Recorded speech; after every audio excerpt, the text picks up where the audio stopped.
In this deck build, we're going to look at some Superheavy Samurai action. Superheavy Samurai is a fun archetype with an interesting mechanic regarding the lack of spells and traps in the graveyard. In addition to being fun and having this unique mechanic, with the right deck design, Superheavy Samurai are very competitive. Personally, I think it's one of the top 10 decks in Yu-Gi-Oh! Right now.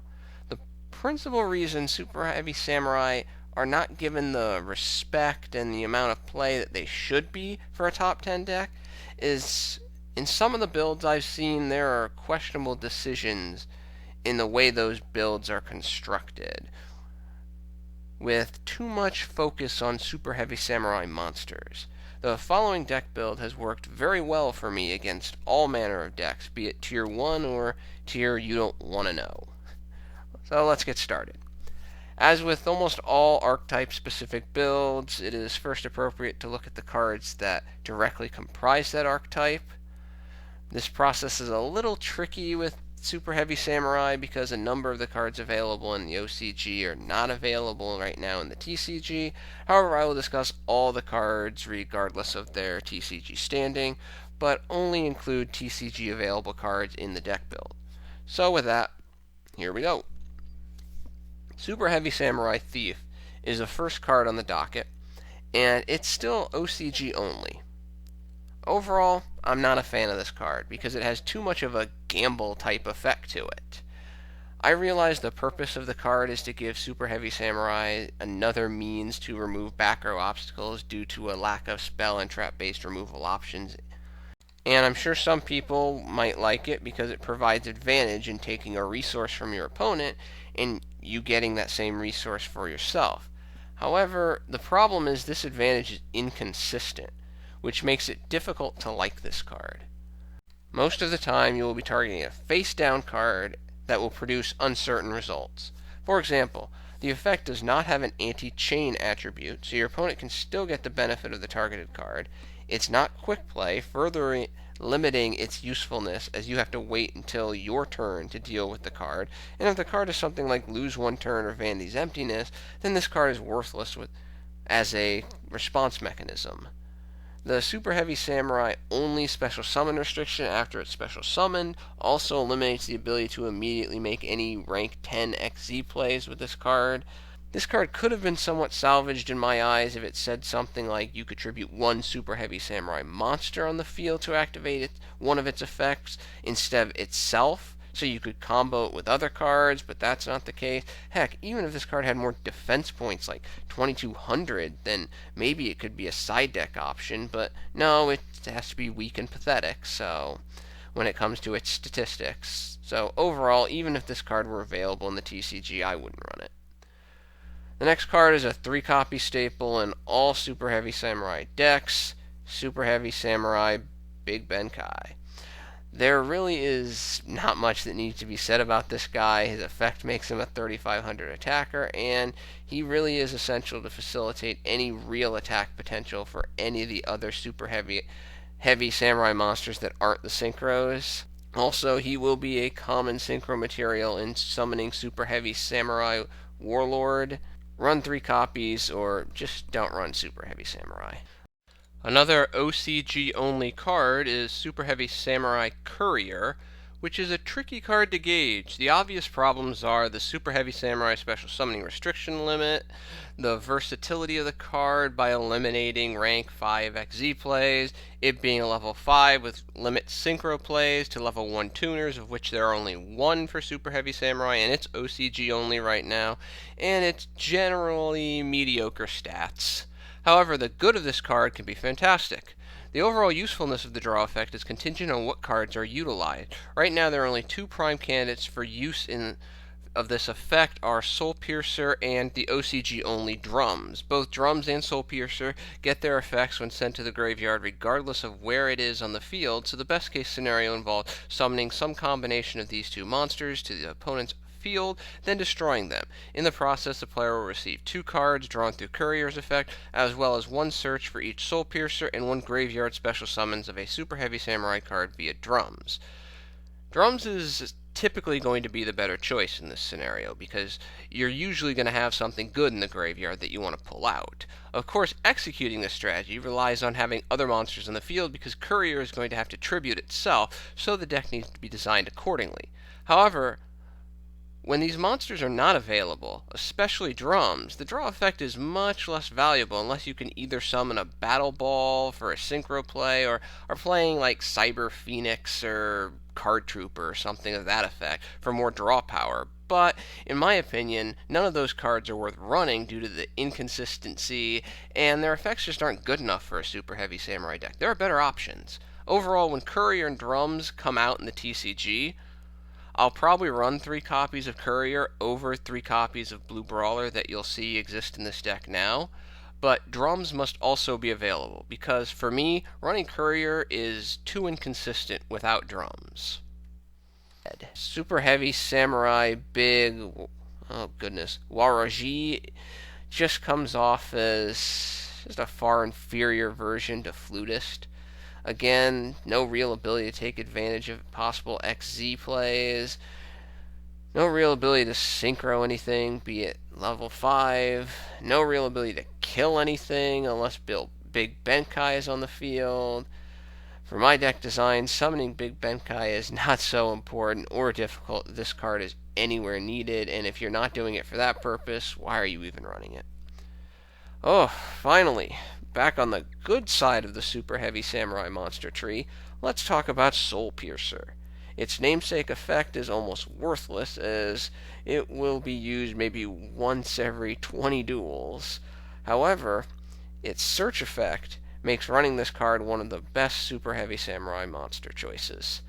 The ability to add any Super Heavy Samurai monster from the deck to the hand when this card is sent from the field to the graveyard is amazing. Normal summon a Flutist, attach Soulpiercer, special summon Big Benkei, get a search, special summon this card with the effect of Scales, tribute summon it for Benkei, get a search, set this card face down, it gets run over by the opponent's monster or even destroyed by a Dark Hole, get a search. Soulpiercer really adds versatility to the Super Heavy Samurai deck, increasing the probability that you can handle the given situation by searching for the right card. Another nice thing about Soulpiercer is that it does not have a once per turn restriction, so you can use multiple piercers per turn to get multiple searches, or even the same one multiple times. 3 copies is a must. Moving on, the less said about Super Heavy Samurai Kabuto, the better. All archetypes need to have, I guess, the runt of the litter, so to speak, but oh, really? Did this card even need to exist in the first place? Alright, back to another good card.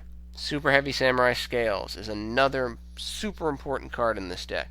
Just read the effect and it is quite obvious that he is your Synchro XZ tribute fodder setup machine. A number of large combinations will start with Scales, so just run 3 and be glad you did. Scales is another one of those cards that if you're not running them at 3, then find a different deck to run, because you're not running this deck well. There's not much to say about Blue Brawler other than he's a good attacker with Big Ben on the field and provides nice enough stalling to force your opponent to remove him via card effects, which really isn't that difficult for your opponent, but heck, anything used against Blue Brawler is something that can't be used against Big Ben or one of your Synchros. 3 copies. Super Heavy Samurai Soul Shield Wall is basically worthless, especially the second effect. Once again, its purpose is to emulate a spell trap effect in monster form, but most of the time when a Super Heavy Samurai monster is removed from the field, it will not be as a result of battle, and at least probably about half the time it is removed via battle, you want it to be. Note the case of Soulpiercer. This interaction with battle is also why the 1200 defense increase is rather needless. Just stay away from Soul Shield Wall. Super Heavy Samurai Swordsman effect, it's alright, but I just don't find it very useful. Again, it's another attempt to quasi-emulate a spell trap effect for monster effect. If the effect also forced your opponent to attack with one monster against a monster of your choosing during the battle phase, then it would have some real bite. But as I said before, it doesn't force an attack, or it doesn't even force a specific attack target.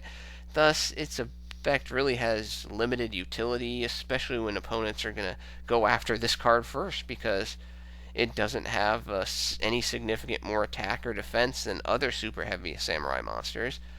Again, outside of the forced attacking or forced attack target, just if this card had more juice to it, if it just had 23 or 2400 defense, not 1800, you could argue it might be worth it, but it doesn't, so it's not. Super Heavy Samurai Soulbane Cannon's effect is just too inconsistent for my taste. As mentioned before, I think effects that increase defense are rather pointless in a Super Heavy Samurai deck, because battle destruction is not a prevalent threat to Super Heavy Samurai, as Scales really won't be on the field outside the turn it's put on the field. Brawler can't be destroyed. Soulpiercer wants to be destroyed. And if your opponent destroys Big Ben via battle, good for him or her. And increasing a defense in the idea of, oh, well, if I have Big Ben, then I can do more damage, that's too convoluted. Big Ben and his friends can do enough damage by themselves, versus adding cards like this that have limited utility in that regard. The destruction effect is just not valuable enough for how difficult it is to actually activate. If the effect destroyed opponent's monsters with a negation cost of like 1 discard per monster from your opponent's hand, then it could be interesting, although it's still only side deck material. If it did life point damage based on attack of destroyed monsters versus some fixed number, then it could be interesting, but that's not the case, so say no, bang bang for the cannon. Moving on to Super Heavy Samurai Flutist. Yes, yes, and yes again. 3 copies. 2 very useful effects for this deck, where the first effect might as well say tribute this card to special summon Big Ben from your hand. The second effect is probably the second most important effect in the entire deck, behind Big Ben's Super Heavy Samurai in defense position can attack effect. The ability to negate any card, not just monster or spell or trap, but any one of them that targets a Super Heavy Samurai monster, is essential to maximizing victory probability. As previously mentioned, this card combos very well with Soulpiercer by attaching Piercer to this card and then tributing it to get a free special summons and a free search. There are 3 significant problems with Super Heavy Samurai Giga Gloves. First, its rearrangement effect is kind of worthless, for there aren't a lot of bad draws in a properly designed Super Heavy Samurai deck. And because you're not running spells and traps, you're not going to get that crucial, oh, I need a Regeki right now, or, oh man, it would be great if I could draw card X to get more cards into my hand. That's not going to happen. Second, while its graveyard effect can be very nice, it demands devotion to a Super Heavy Samurai ideal that I think hurts the overall success probability of the deck, because there just are not enough good Super Heavy Samurai monsters to put 27 to 30 Super Heavy Samurais in a deck. This idea is where I think a lot of Super Heavy Samurai deck design kind of gets in trouble. This idea that the deck needs a vast majority devotion to Super Heavy Samurai monsters, and because a number of those monsters, if we've already seen, just really aren't that good, it hurts deck viability. Third, the card itself is a liability in the fact that it's not a level 4, so it has clumsy synchro capacity, little XZ capacity, and its stats are just kind of garbage. Continuing on, Super Heavy Samurai Soulfire suit has a horrible equip effect, but a very useful in-hand effect. Despite the usefulness of the in-hand effect to negate destruction for a turn, my OCG deck design does not have enough room for this card. However, due to the lack of availability of a certain card in the TCG, my TCG deck design does have enough room for this card. So I put in 3 copies. For now. If Superheavy Samurai Soulshine Claw was a tuner, then I think it would be a strong candidate to be in the deck. But it's not a tuner. So it's a definite no, as its equip effect is pathetic, and its general stats are not helpful at all. Why would being a tuner be useful? Because of its equip effect. Equip it, then special summon it by its own effect, bam, now you can synchro something. But it's not a tuner, and its level also kind of hurts relative to the tuners that you have available for you as Super Samurais, so yeah, let's not run it. Superheavy Samurai Trumpeter is your principal Superheavy Samurai tuner, as it can special summon itself to produce an easy synchro for Ogre, or in combination of scales, it can summon Warlord multiple ways. Definitely want to run 3 copies. The restriction on it's a little annoying, but because of its special summon effect, probably necessary. Although I'm not sure how easily it would have been splashed into other decks because of its no spell, no trap requirement. The more I think about it, the more that Super Heavy Samurai only restriction annoys me. Anyways, moving on. Super Heavy Samurai Battle Ball is a little too hit or miss for my taste. When it works, you get an Ogre, or a little more rarely, a Warlord at the expense of an opponent's monster, so some big advantage. But when the situation is not set up for its effect, then it is frequently just a dead draw. And Super Heavy Samurais, they're kind of a well-oiled machine, and having those dead draws can just grind that machine to a halt. And without those, Regekis and defensive cards, defensive trap, it's tough for them to really fight back once you get that kink in the work, so to speak. You'll have to work harder to get back into it. So the simple fact is, I just don't think Battle Ball, it doesn't do anything so, oh my gosh, this is what a remarkable thing it just did for me to make up for this inconsistency. Super Heavy Samurai Blowtorch is just not good. There are much better stall cards, and its attack switch effect is incredibly limited in usefulness, really only valid when Big Ben is on the field, and even then its usefulness is still somewhat limited. If this card's hand effect just involved showing it to the opponent when Swordsman was on the field, then it could be worth something, but it would still be questionable. But again, it just doesn't say that, so it can't even pair very effectively with a card like Swordsman. Super Heavy Samurai Drums is an excellent card, but unfortunately for TCGers, it is still an OCG card. When this card comes out in the TCG, 3 copies will go immediately into this deck, replacing Soulfire Suit. This card will almost always produce either a Big Ben or a Scales, leading to a huge upgrade to your field. Super Heavy Samurai Soulbreaker armor is, oh boy, it's just bad. Its burn effect rarely produces any significant damage, and to even approach the idea of doing so forces you to run a lot of bad Super Heavy Samurai monsters that will significantly reduce your win probability.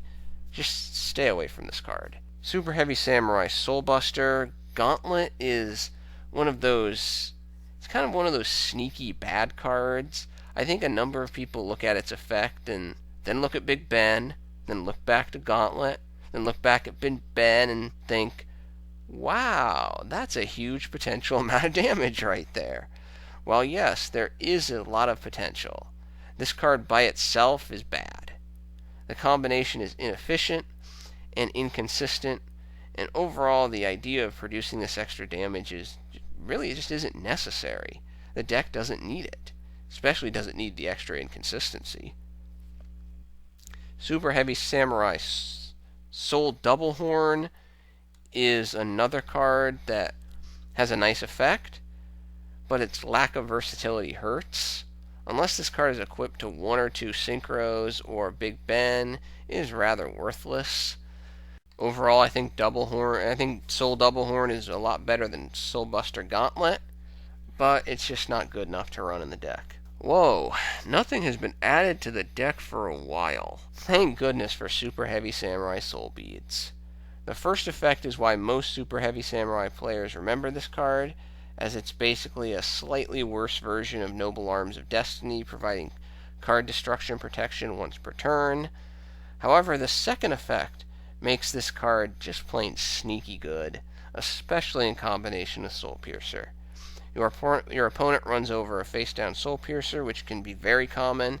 You activate this card, you get your search, then you get a special summon Soulpiercer back to the field, and now you either have a level 4 ready to go for the next turn to combo with whatever you searched for. Could be Trumpeter to make a Synchro play, could be Scales to make some higher field control, could be Flutist, whatever. Or 99% of the time, you're going to get a second search because your opponent then destroys that Soulpiercer again. And now you can have almost any combo you want because you just searched for 2 Superheavy Samurai monsters. Search for Flutist, search for Benkei, search for Scales, search for Flutist, search for another Soulpiercer, search for Scales, whatever you want. 3 copies all the way for Soulbeads. The 2 Synchros, Warlord and Ogre, they don't really need any explanation beyond reading their effects. They are both excellent choices. Ogre's a 2500 Heavy Storm, Warlord's a 3800 costless Enhanced Grave Robber. However, I do only run 2 copies of each because I need room in my extra deck for some other important cards. As we depart the Superheavy Samurai environment for other locations. Some people like to combine Geargia monsters with Superheavy Samurai, which is certainly understandable, but it's not the path I choose. For those who have seen my other machine deck builds, they know what monster is coming now. Lots of machines mean 3 copies of Machina Fortress. Yeah, Machina Fortress, not Machina Fortress. Machina Fortress is an important card in Superheavy Samurai because it provides excellent and consistent attack presence for a deck that at times can have trouble producing that attack presence if you can't get Big Ben on the field. Geargia kind of have problems doing that too. Geargia aren't, we can attack. They're more designed to set up Superheavy Samurai more than to try to carry the mantle themselves. Fortress, there are times when he can just carry the load by himself. Fortress also opens the door to rank 7 XZs, and as usual produces just another annoying target for opponents that forces the opponent almost to dropping spell and trap removal on Fortress. This removal that could otherwise be used against Superheavy Samurais like Big Ben or your Synchros. With the space in this build, there are definitely room for 3 copies of Machina Gearframe. So in they go. Gearframe searches out Fortress. It can be attached to any monster in this deck to act as a single-shot Soulbeads, and with the way special summoning abilities for both Scale and Trumpeter operate, it can make easy rank 4 plays or easy level 6 Synchro plays, although no Ogre. And you gotta be careful with Trumpeter because of his only special summons Superheavy Samurai restriction condition. Finally, Gearframe's an 1800 attacker, so that's nothing to sneeze at by itself. I also run 1 copy of Machina Megaform, which can be a load in combination with both Gearframe and Fortress, and further make Fortress a pain in the butt to remove from the field, because now every turn you're going to have to... I just removed your Fortress. Oh, here's Megaform. Oh, goody. Megaform. Yay. Obvious spoiler alert here, but other than some of the extra deck monsters, all of the monsters in this deck will be machines. So I run 3 copies of another one of my nice machine techs, Gearspring Spirit. Spirit can innately special summon itself, which sets up rank 8 plays with another copy of Spirit, or a Megaform, or you're so inclined, Big Ben, or it sets up a level 10 Synchros other than Warlord. Also, its effect to reduce the opponent's attack power helps keep Superheavy Samurai on track in their monster removal when Big Ben or their Synchros aren't immediately available. Finally, as a level 8, it can be discarded as the entire cost for special summoning of a Fortress back from the graveyard. When looking at the monster development of this deck, one thing currently sticks out for it's a deck with quality Synchro capacity, but there are only 3 tuners. While Drums is another tuner possibility, it's not available yet in the TCG. So clearly another 3 tuners need to be added to maximize this synchroing capacity. The tuner in question needs to be a machine, it needs to be level 2, in order to maximize versatility and efficiency. Of the available options, the 2 best selections are Violon Tetra and Karakuri Barrel MDL 96 Shinkuro. We'll just call him Barrel from now on. Personally, either of these monsters are suitable. Tetra has its anti-destruction equip effect, which increases the destructive capacity of any of the synchros because they stay on the field longer, whereas Barrel forces your opponent to overextend because of its anti-battle destruction ability. Overall, I prefer Barrel because Tetra needs to largely combo with a card that can be special summoned, while Barrel can, a fair amount of the time survive on the field by itself to set up your synchro, but either one is fine. 37 cards down, 3 to go, and the last 3 cards are not monsters. Shock! Okay, before running to the dislike button, any experienced Superheavy Samurai player probably has a good idea what these 3 cards are. 3 copies of Breakthrough Skill. Breakthrough Skill is a very important card in this deck, because while Gearframe, Soulbeads, and Flutist can handle a lot of the destruction effects that are thrown at this deck by the opponent, nothing can really handle a lot of the monster effects you're going to see, like the Trishulas, Trever, Exciton Knight, and only Flutists can really handle the more commonly ones like Castel, XZ Dragon, Big Eye, Virgil, etc.